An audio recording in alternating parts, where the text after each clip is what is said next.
नमस्कार दोस्तों। आज मैं आपका अपना दोस्त सज्जन कटारा और मेरे यूट्यूब चैनल के माध्यम से मैं आज आपको मिलवाने वाला हूँ बांसवाड़ा जिले के गढ़ी विधानसभा क्षेत्र से।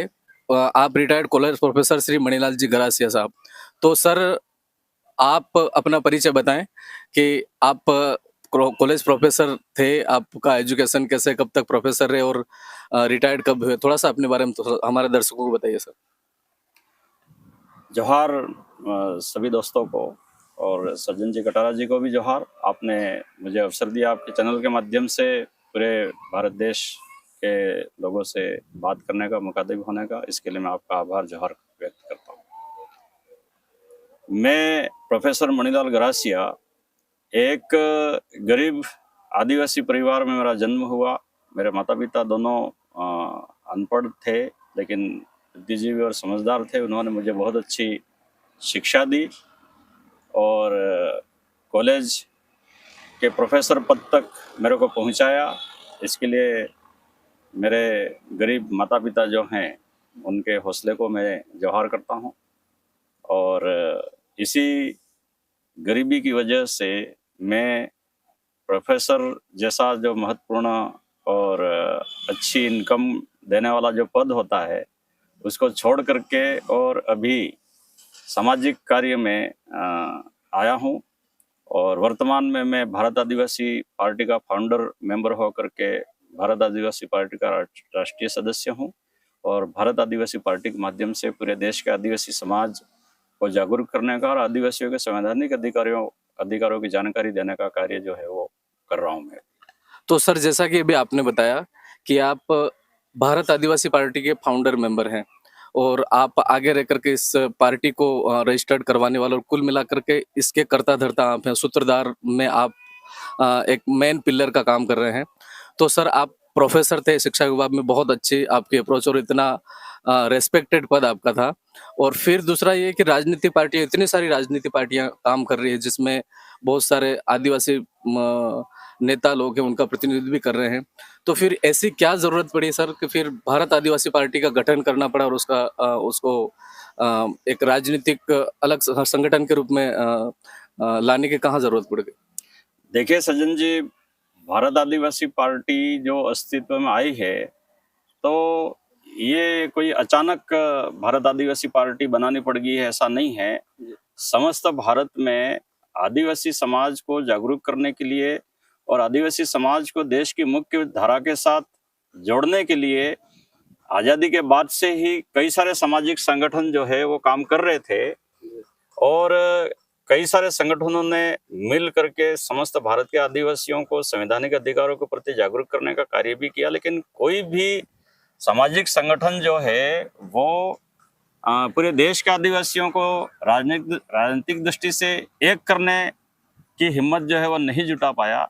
लेकिन मध्य भारत के 4 राज्यों में, गुजरात का आदिवासी क्षेत्र, मध्य प्रदेश, राजस्थान और महाराष्ट्र का जो आदिवासी क्षेत्र है, उस क्षेत्र में 2015 से आदिवासी परिवार नाम से हम लोग जो है वो जन जागरण का कार्य कर रहे थे। और आदिवासी परिवार का, आदिवासियों को जोड़ने का जो फार्मूला है, जो आदर्श है, जो विचारधारा है, वह विचारधारा मध्य भारत के आदिवासियों में इतनी लोकप्रिय हुई कि 2018 तक आते आते मध्य भारत का आदिवासी समुदाय जो है वो वर्तमान में देश में जो 2 बड़ी पार्टियां हैं, कांग्रेस और भारतीय जनता पार्टी, उनको छोड़ करके और पूरे देश के आदिवासियों के लिए एक राजनीतिक पार्टी बनाए जाने की मांग करने लगा था।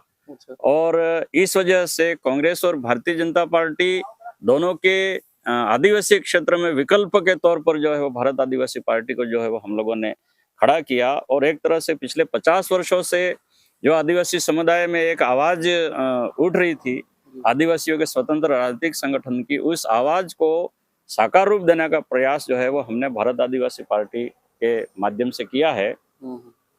और भारत आदिवासी पार्टी हम लोगों को इसलिए बनानी पड़ी क्योंकि यह हमारा जो देश है वो किसी को मालूम ही नहीं है कि ये देश 2 भागों में बटा हुआ है। ये देश शेड्यूल एरिया और सिविल एरिया 2 भाग में बटा हुआ है। इसी तरीके से हमारे भारत का संविधान है और संविधान भी 2 भागों में बटा हुआ है। सिविल एरिया का संविधान और शेड्यूल एरिया का संविधान। जी जी तो शेड्यूल एरिया का जो संविधान है जी और आर्टिकल 244 एक को छोड़ करके बाकी भारत के संविधान में जितने भी प्रावधान हैं, जितनी भी धाराएं हैं, वो सारी धाराएं प्रावधान जो है वो सिविल एरिया के लिए है। जी आदिवासी क्षेत्र जो आर्टिकल 244 एक में वर्णित हैं, वो शेड्यूल डिस्ट्रिक्ट एक्ट 1874 में जो भारत शासन अधिनियम पहली बार बना, जी वहां से शेड्यूल डिस्ट्रिक्ट एक्ट बना और शेड्यूल डिस्ट्रिक्ट एक्ट बना करके 1874 से आदिवासी क्षेत्र को भारत में उस समय जो भी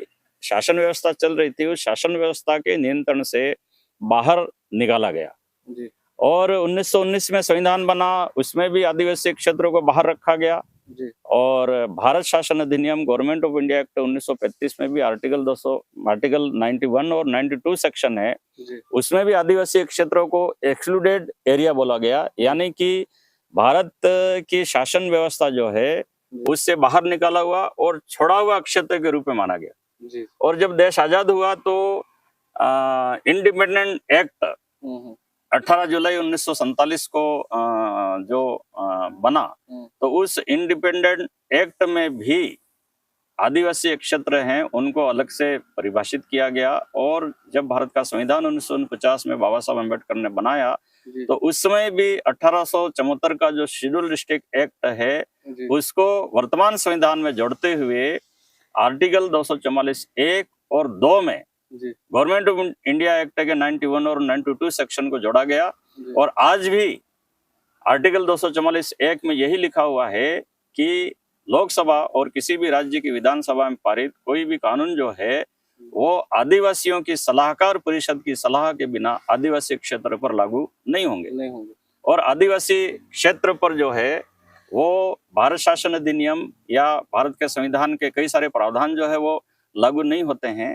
लेकिन कांग्रेस और भारतीय जनता पार्टी दोनों ने आर्टिकल 244 एक की देश आजाद हुआ इसके बाद से ही उपेक्षा की, और उस उपेक्षा की वजह से आज आदिवासी क्षेत्र का आदिवासी और आदिवासी क्षेत्र के जो प्राकृतिक संसाधन है उन सब की सुरक्षा कर पाना आदिवासी के लिए जो है वो असंभव हो गया है। और पूरे देश का आदिवासी क्षेत्र का आदिवासियों का विश्वास जो है वो कांग्रेस और भारतीय जनता पार्टी ने जो व्यवस्था खड़ी की है उस व्यवस्था के ऊपर से उठ गया है। इस वजह से सारे देश का आदिवासी समाज ये मांग कर रहा था कि हमें एक राजनीतिक पार्टी अपने अधिकारों की सुरक्षा के लिए बनानी चाहिए, और इस वजह से हम लोगों ने भारत आदिवासी पार्टी का गठन किया है। तो सर क्या ये सिर्फ आदिवासी परिवार का ही उनके लिए ही है या फिर अन्य सभी समुदाय के लोगों के लिए भी काम करेगा? ऐसा है कि सुप्रीम कोर्ट ने 2011 में कैलाश बनाम महाराष्ट्र सरकार का जो फैसला दिया है उस फैसले में साफ लिखा हुआ है कि 8% आदिवासी है वो इस भारत देश का मालिक है, और 92% दूसरे लोग हैं वो इमिग्रेंट पब्लिक है, वो विदेशी है। लेकिन आदिवासी ने कभी भी अपने अकेले के लिए सारे देश के ऊपर कब्जा करना या सारे देश के ऊपर अधिकार करना ऐसी भावना जो है वो नहीं रखी है, और आज भी आदिवासी के अंदर ऐसी भावना नहीं है। लेकिन आदिवासी समुदाय ये चाहता है कि इस देश का मालिक होने का जो मान सम्मान है, जो इज्जत है, जो प्रतिष्ठा है वो उसको मिलनी चाहिए। और इस भावना से आदिवासी समुदाय जो है वो संगठित हुआ है। कोई दूसरे समुदाय के जो लोग हैं उनके साथ हमारा न तो कोई प्रतियोगिता है, न कोई प्रतिनिधिता है, न कोई विद्वेष है, कुछ भी नहीं है। आज आदिवासी जो है उसका सिद्धांत ही जो है वो जियो और जीने दो का है। आदिवासी समुदाय ने इस देश में ही नहीं विश्व में भी किसी भी दूसरे समुदाय पर हमला नहीं किया। आदिवासी ने हमेशा आत्मरक्षात्मक ही युद्ध जो है वो किए हैं, और जब तक आदिवासी की जीवन पर कोई बात नहीं आती तब तक आदिवासी समुदाय किसी के ऊपर हमला नहीं करता है। और हम सब उसी महान इस देश का जो आदिवासी समुदाय है उसके वारिस हैं, और आदिवासी समुदाय की जो महान संस्कृति उस संस्कृति की सारी भावनाएं हमारे अंदर कूट करके भरी हुई है। और हम सारे देश को हम बचाना चाहते हैं, इस देश का जो प्रजातंत्र है उसको बचाना चाहते हैं, इस देश का संविधान है उसको बचाना चाहते हैं। लेकिन वर्तमान में जो राजनीतिक पार्टियां हैं वो पूंजीपतियों के इशारों पर भारत के संविधान को एक तरफ रख करके और इस देश के गरीब को और गरीब करती जा रही है, और पूंजीपतियों के हवाले सारे देश की शासन व्यवस्था जो है वो इन्होंने सौंप दी है।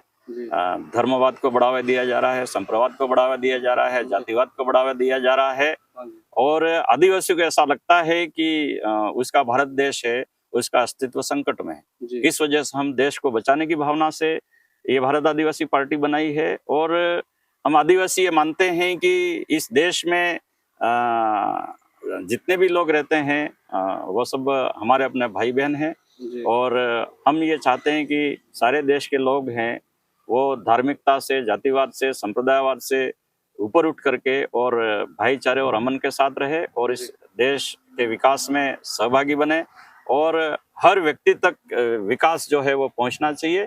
ये हमारी भावना है। मैंने सर सुना है कि अभी आप ये 2023 का चुनाव था, विधानसभा चुनाव। उस चुनाव में गढ़ी विधानसभा क्षेत्र से बीएपी से आप विधायक प्रत्याशी रहे। तो वहाँ की स्थिति क्या रही सर? आपकी क्या पोजीशन रही और हार हुई है तो क्या कारण रहे? ऐसा है कि हम लोगों ने 10 सितंबर 2023 को भारत आदिवासी पार्टी लॉन्च की जी, और ये नवंबर 2023 में जो विधानसभा चुनाव है वो हम लोगों ने लड़ने का निर्णय लिया। जी, और गढ़ी विधानसभा क्षेत्र जो है उसमें पहली बार 2 महीने की तैयारी में मैंने खुद ने भी चुनाव लड़ा। जी, लेकिन इस चुनाव में बहुत कम समय में 2 महीने जैसे कम समय में जो है वो गढ़ी विधानसभा क्षेत्र में 44,000 मतदाताओं ने जी, बीएपी की विचारधारा को जो है वो समर्थन किया, सपोर्ट किया।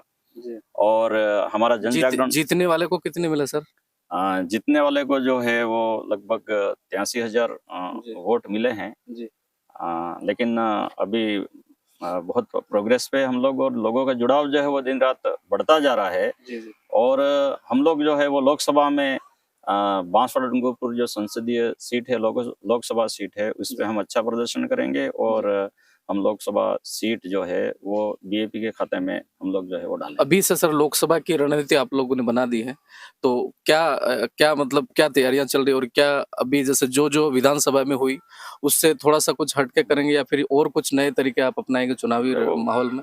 भारत आदिवासी पार्टी हाईकमान सिस्टम को फॉलो नहीं करती है। जहां कांग्रेस और बीजेपी में लोग राजधानियों से दिल्ली, जयपुर से टिकट लेकर के आते हैं जी, और पूंजीपतियों की गुलामी करते हैं, जी, वहां हम लोगों ने एक फार्मूला इजाद किया है कि जिस विधानसभा क्षेत्र में भारत आदिवासी पार्टी चुनाव लड़ेगी या जिस लोकसभा क्षेत्र में भारत आदिवासी पार्टी चुनाव लड़ेगी, तो उस लोकसभा क्षेत्र का जो आदिवासी समुदाय है जी, या जो भी अन्य समुदाय हमारे साथ जुड़ते हैं, वो वहां का स्थानीय समाज है वो मिल करके उम्मीदवार तय करेगा। जी, तो आम राय हमारे लिए सर्वोपरि है। तो इस लोकसभा में भी हम पूरे जो 8 विधानसभा क्षेत्र हमारी लोकसभा में, उन 8 ही विधानसभा क्षेत्रों में आदिवासी समाज और अभी हमारे साथ में एससी समुदाय जुड़ा है, अल्पसंख्यक समुदाय भी हमारे साथ जुड़ा है। जी, तो हम सब मिलकर के आम सहमति से अपने कैंडिडेट उतारेंगे और आम सहमति होगी तो निश्चित रूप से सारे समाजों का जो है वो समर्थन मिलेगा। और जैसे जैसे अन्य समाज हमारे साथ में जुड़ते जाएंगे तो उनकी भी सलाह जो है वो ली जाएगी। जी, और हम लोग जो हैं वो आदिवासी क्षेत्र के संवैधानिक अधिकारों के लिए काम कर रहे हैं। केवल आदिवासी ही नहीं, आदिवासी क्षेत्र में रहने वाले हर व्यक्ति और हर समुदाय, हर वर्ग के लिए जो है वो हम काम कर रहे हैं। लेकिन हमारी वजह से कांग्रेस और भारतीय जनता पार्टी का जनाधार जो है वो कम होता जा रहा है। इस वजह से कांग्रेस और भारतीय जनता पार्टी में जो आदिवासी नेता हैं या सामान्य वर्ग के नेता हैं, वो एक गलतफहमी सामान्य वर्ग के लोगों में पैदा कर रहे हैं कि अगर ये आदिवासी की पार्टी जीत गई तो गैर आदिवासी लोगों को आदिवासी क्षेत्र से भगा देगी और इनके ऊपर अत्याचार करेगी, ये करेगी, वो करेगी। लेकिन ऐसा नहीं है। हम लोग आदिवासी संस्कृति को फॉलो करते हैं और आदिवासी संस्कृति लोगों को बसाने वाली संस्कृति है, लोगों को बचाने वाली संस्कृति है। अकबर ने जब आदिवासी क्षेत्र पर हमला किया था, महाराणा प्रताप को युद्ध में हरा दिया था, उनका देश और राज्य छोड़ने के लिए मजबूर कर दिया था, तब महाराणा प्रताप जो है वो आदिवासियों के पास आए और हमारे आदिवासी राजा राणा पुंजा भील ने जो है वो महाराणा प्रताप को आश्रय दिया और आदिवासियों ने मुगलों से लड़ा, मुसलमानों से लड़ा और अकबर को हरा करके इस मेवाड़ में सारी ही जो जनता सर्व समाज के थे, उन सर्व समाज की बहन बेटियों की इज्जत की रक्षा की। तो आदिवासी समुदाय जो है वो कुर्बानियां देने वाला समुदाय है। आदिवासी समुदाय किसी को परेशान करने वाला, पीड़ित करने वाला समुदाय नहीं है। तो बहुत जल्द ये गलतफहमी जो है वो दूर होगी और सब वर्ग के लोग जो है वो हमारा साथ सहयोग जो है वो करेंगे। राजनीति से थोड़ा सा हटके सर, क्योंकि आप एक प्रोफेसर रहे हैं और प्रोफेसर बहुत ही रेस्पेक्टेड पद होता है, तो आपके मतलब आप जो दर्शक हैं, आज के युवा हैं, शिक्षा से जुड़े हुए या शिक्षा से कुछ लोग वंचित रह रहे हैं, तो उसके लिए आप क्या मैसेज देना चाहिए? आप क्या कहोगे हमारे चैनल के माध्यम से कि शिक्षा कितनी उपयोगी है जीवन में? देखिए, शिक्षा बहुत ही उपयोगी है जीवन में, लेकिन जो बुक्स तैयार करने वाले या जो सिलेबस तैयार करने वाले पाठ्यक्रम जो है वो इस तरीके से तैयार हो रहे हैं कि इस पाठ्यक्रम में जो है वो सांप्रदायिकता और जाति विशेष को बढ़ावा मिल रहा है। तो हमारा जो पाठ्यक्रम है, जो किताबें हैं, वो किताबें जो हैं वो सारे देश के लोगों को, सभी वर्गों को, सभी धर्मों को साथ में लेकर के चले, ऐसे पाठ्यक्रम होने चाहिए। और इस प्रकार की एक पीढ़ी हम भारत आदिवासी पार्टी के लोग तैयार करना चाहते हैं जिसमें जातिवाद को जगह नहीं हो और सारे वर्गों के लोग मिल करके जो हैं वो भाईचारे और अमन के साथ में रह सके और एक दूसरे के विकास में मदद कर सके। इसके लिए हम जो है वो जन जागरण निरंतर हम लोग जो है वो कर रहे हैं। आदिवासी क्षेत्र में और हर जाति में आज नशा बहुत अधिक जो है वो बढ़ रहा है। इसके बाद में क्या है कि हमारी जो नई पीढ़ी जो है वो गैर जिम्मेदार होती जा रही है, अपने से बड़े हैं उनका सम्मान नहीं कर रही है और जो उनका स्वयं के सुख के लिए ही जीने का जो एक अंदाज बन गया है, उसके लिए वर्तमान शिक्षा नीति जो है वो जिम्मेदार है। कहीं न कहीं हमारे शिक्षक भी जिम्मेदार है। तो भारत आदिवासी पार्टी जो है वो ऐसे संस्कार नई पीढ़ी को देना चाहती है कि नई पीढ़ी जो है वो सबको साथ में लेकर के चले और एक दूसरे का सम्मान करे, एक दूसरे की इज्जत करे, अच्छे संस्कार हम इनको दे सकें और बड़ों का सम्मान हो, सारे समाज का जो है वो सम्मान हो और सारे समाजों के लोग जो है वो अच्छी शिक्षा प्राप्त करें और उन्हें जो है वो नौकरी के अच्छे अवसर मिले। इसके लिए हम लोग जो है वो पूरी तरीके से प्रयास कर रहे हैं और भारतीय जनता पार्टी और कांग्रेस के लोगों ने पिछले 75 वर्षों में जो शिक्षा का बाजारीकरण कर दिया है और सरकारी जो शिक्षा है उस शिक्षा को कमजोर करने की जो रणनीति है बीजेपी और कांग्रेस के लोगों की, हम अगर सत्ता में आते हैं तो हम लोग इस आदिवासी क्षेत्र में कम से कम हम लोग जो है वो शिक्षा के क्षेत्र में समस्त जो प्राइवेट सेक्टर है उसको हम लोग जो है वो बंद करेंगे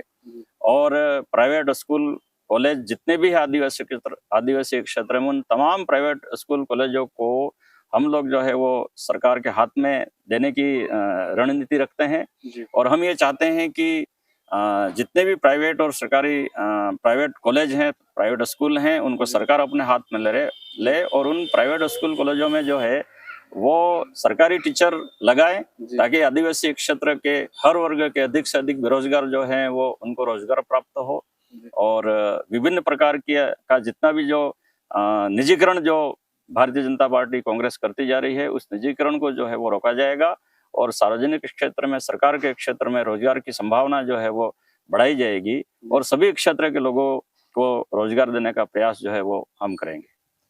तो बहुत बहुत धन्यवाद, आपने हमारे लिए स्पेशल समय निकाला सर। और तो सर से हम मिले, हमको भी बहुत अच्छा लगा। तो सर लास्ट में संदेश हमारे भी दर्शकों को, पूरे देश के आदिवासियों को और जितने भी समुदाय के लोग हैं उनको आप और हमारे चैनल को भी क्या आप अपनी तरफ से क्या संदेश देना चाहेंगे?